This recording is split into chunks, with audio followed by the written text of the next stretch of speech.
Ingoma David.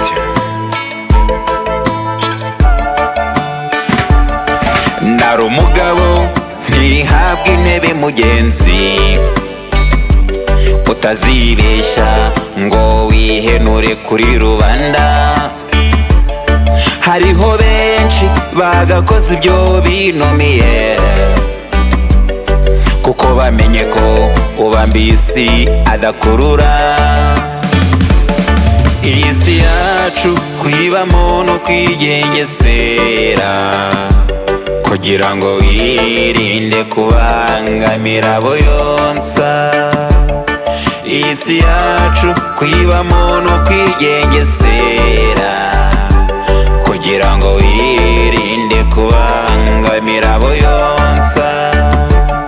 Iyi si yacu kuyibamo no kwigengesera, kugira ngo wirinde kubangamira abo yonsa.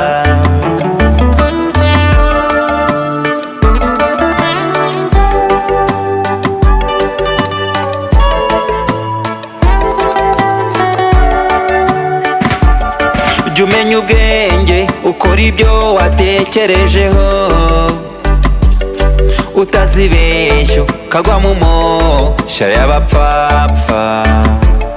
Hanze aha ibyakuroha ni byinshi, jya wegera abakuru bagucire ku mayange.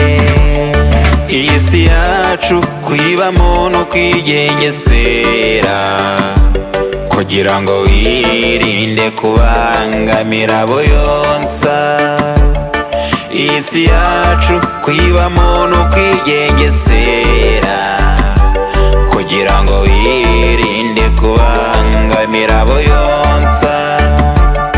Iyi si yacu kuyibamo no kwigengesera, kugira ngo wirinde kubangamira abo yonsa.